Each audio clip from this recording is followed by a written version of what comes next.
Donc, moi, ma présentation s'intitule «L'expérience de pensée figurée comme paradigme de la formation générale au collégial». Donc, mon nom, c'est Christian Giguère, je suis professeur d'anglais au collège. Et ce que je voudrais faire, dans le fond, c'est parler de qu'est-ce qu'on fait quand on fait de la lecture au cégep. Donc, les deux derniers profs de français ont parlé de la passion de la littérature. Moi, je crois beaucoup à ça, là. Je pense que c'est bien. Quand on vient au cégep, c'est vrai qu'on doit apprendre à lire, à apprécier la lecture, à triper sur la littérature. Puis c'est vrai qu'on n'a pas besoin de justifier ça. Mais je pense qu'il y a quand même une fonction au texte littéraire, au texte qui nous présente de la figuration. Puis c'est un peu ça que je vais essayer de faire aujourd'hui.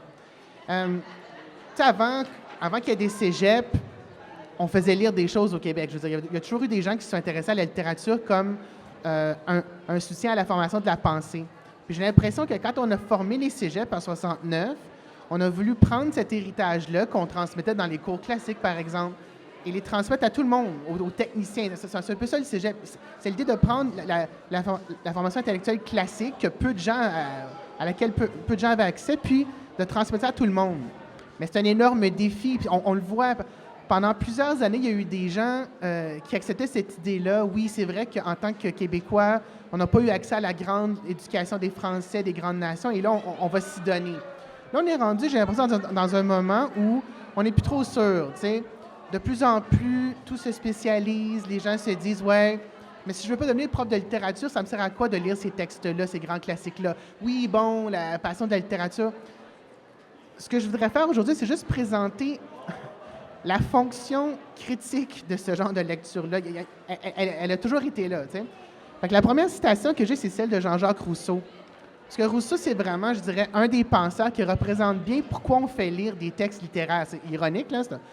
Le texte que je cite, c'est pas un texte littéraire. Là. C'est son texte le plus connu, peut-être, là, le discours sur l'origine des fondements de l'égalité parmi les hommes. Parce que Rousseau, son but, c'est de dire, je pense dans la plupart de ses textes, que si on veut comprendre qu'est-ce que c'est que l'être humain, il faut aller au-delà des faits. Hein. Il parle souvent de ça. Il va dire... Rousseau, c'est un philosophe du 18e, c'est un philosophe des Lumières. Il croyait beaucoup aux valeurs des Lumières, il croyait beaucoup à la raison et tout ça, mais il disait, moi, ce qui m'intéresse, c'est l'être humain profondément.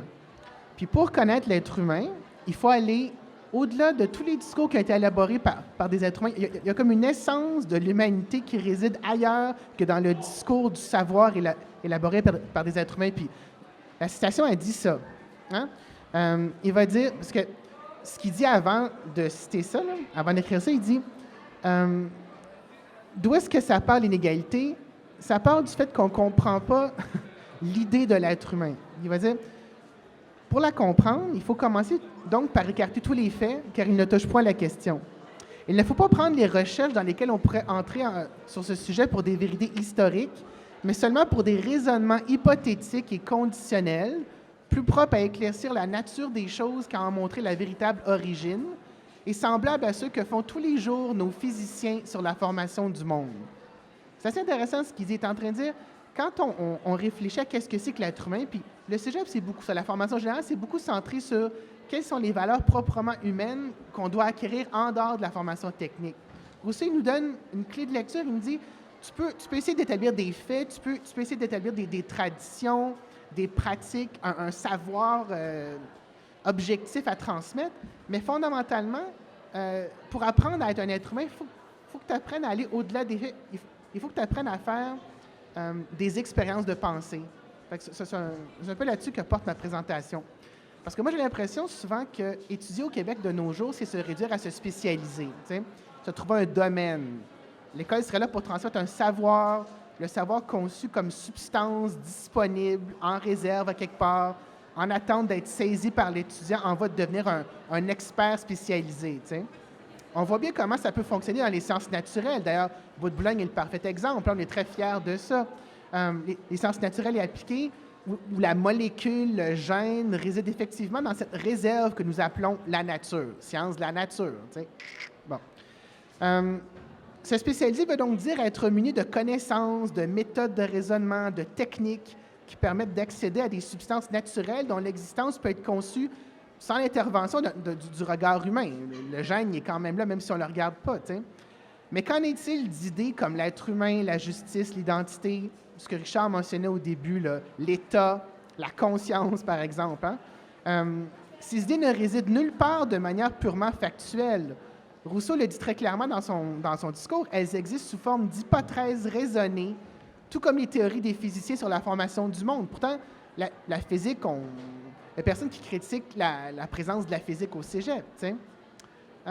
Lorsque l'idée de l'État prend la forme factuelle d'une république française, d'une oligarchie russe, lorsque l'idée d'un être humain prend les traits de Socrate, d'Eugène de Rastignac ou de la représentation médiatique de Françoise David, par exemple, hein, lorsque la langue anglaise est moulée par la pièce Hamlet de Shakespeare ou les chansons de Tupac Shakur, qui est toujours très populaire dans mes cours à moi, ou dans un TED Talk d'un intellectuel pompeux et narcissique, hein, on demande souvent aux étudiants d'étudier ces faits-là.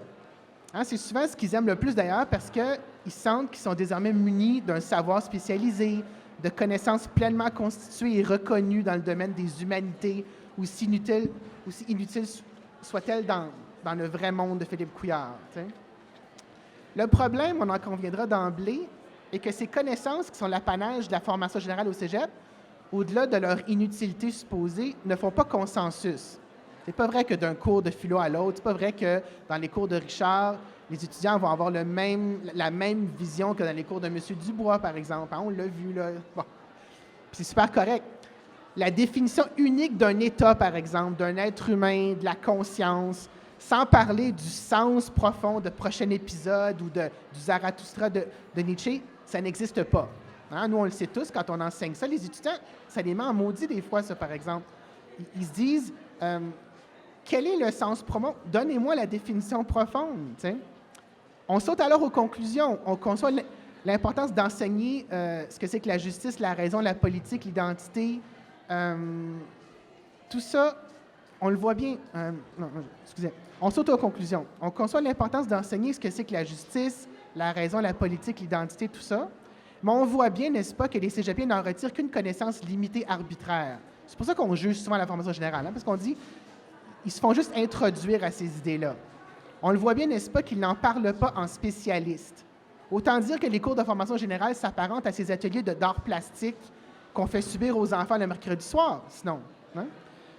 Ne serait-ce pas plutôt le rôle des facultés de droit, des départements de philosophie, de littérature, de sciences politiques, de psychologie que de transmettre ces connaissances-là? C'est une question qu'on pose.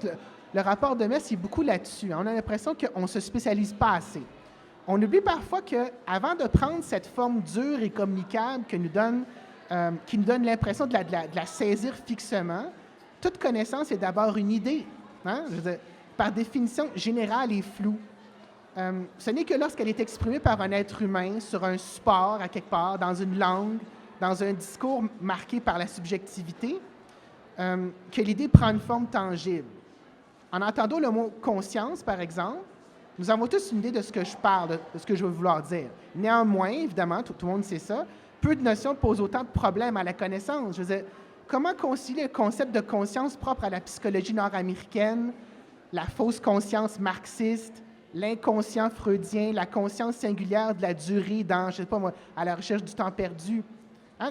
Toutes ces choses-là parlent de conscience, mais pas de la même façon. Ça peut être assez déroutant pour les étudiants. Ils se disent, ah, bon, la conscience, c'est n'importe quoi, c'est pas quelque chose qui existe vraiment. Hein? On en parle comme un thème, c'est un thème, hein? Souvent ils vont dire ça. Toutes ces notions ont une valeur relative dans leur champ spécialisé respectif. Pourtant, nulle d'entre elles n'est apparue d'un seul coup. S'il y a une constante dans la démarche de tous ces gens-là qui ont inventé ces concepts-là, Rogers, Marx, Freud, Proust, c'est qu'ils ont tous soumis leurs idées à ce que j'appelle un exercice de pensée figurée. Et j'ai l'impression que c'est quelque chose qu'on fait au cégep, on ne s'en rend pas compte, et c'est la valeur de ce qu'on fait. Par exemple, mon exemple, là, qui est la deuxième citation, c'est lorsque j'aborde le court roman « Le cas étrange de Dr. Jekyll et Mr. Hyde », de Robert Louis Stevenson avec les étudiants. Moi, je suis un prof d'anglais. Je commence toujours avec la description singulière de M. Hyde. Hein? Ils vont lire ça. C'est qui M. Hyde? Il n'est pas facile à décrire. Il y a dans son extérieur quelque chose de faux, quelque chose de désagréable, d'absolument odieux. Je n'ai jamais vu personne qui me fût aussi antipathique. Et cependant, je sais à peine pourquoi. Il est antipathique, mais ils sont incapables de le saisir, ils sont incapables de le comprendre. Il y a quelque chose chez lui qui vient me chercher, puis je ne sais pas pourquoi. Hein, Freud parle souvent de ça quand il parle de l'Unheimlich, hein, l'inquiétante étrangeté. Ça me fait freaker, je ne sais pas pourquoi.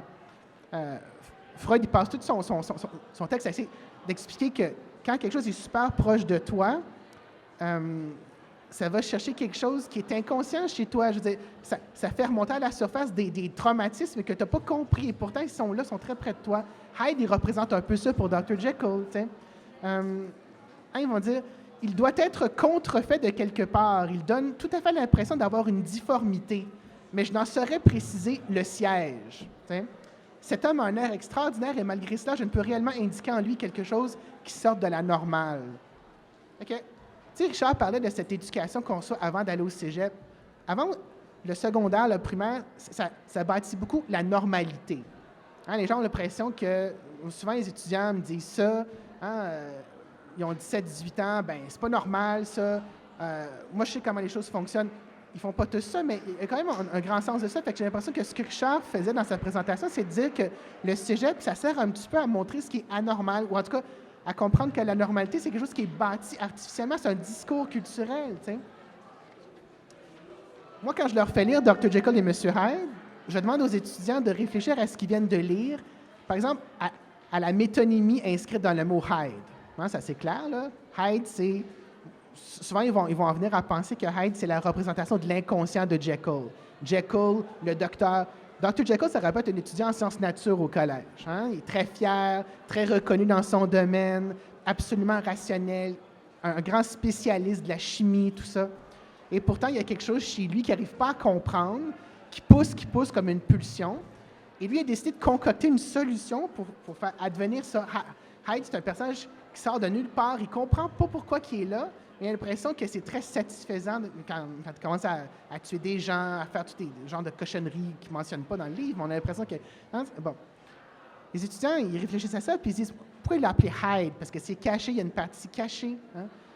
Comprendre les êtres humains, c'est comprendre que tout ce qu'on voit, tout ce qu'on comprend, ça ne recouvre pas tout. Je fais la même chose avec la lettre volée d'Edgar Allan Poe. Je ne sais pas si vous connaissez cette histoire-là. Hein?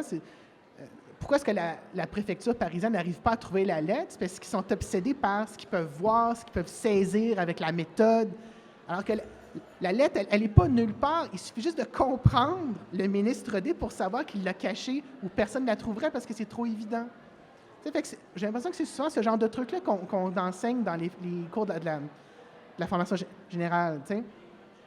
Quand on commence à lire ce texte-là de Stevenson, par exemple, évidemment, je leur présente des trucs sur Freud un petit peu. Je leur dis, qu'est-ce que vous avez appris sur Freud dans vos cours de philo? Qu'est-ce que vous avez étudié en français? Il y a comme plein de liens entre les disciplines à cet égard-là.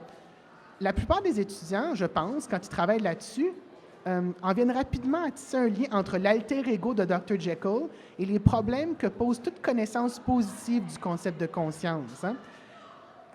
C'est souvent en observant les limites de la présentation d'une idée dans un texte, aussi célèbre soit-il, aussi classique soit-il, que les étudiants s'autorisent à y réfléchir à leur tour. C'est super important pour moi, ça, démystifier le classique, démystifier la maîtrise de ces auteurs-là. Hein? Et c'est là, je crois, l'avantage d'un texte littéraire qui mise sur la figuration. Bien qu'il soit toutes fins utiles nécessaire de connaître l'idée de l'inconscient pour saisir l'enjeu du cas étrange, il faut prendre les cours de philo pour comprendre. Le sens ultime de cette idée reste encore en suspens. C'est pas vrai que personne n'a saisi l'inconscient. Dans vos cours, je suis sûr que l'inconscient, c'est pas juste Freud. Vous pouvez parler de Lacan, des autres psychanalystes, d'autres philosophes qui pensent à qu'est-ce que c'est que l'inconscient. Bien qu'il soit toutes fins utiles, nécessaire de connaître cette idée-là, donc le sens reste en suspens.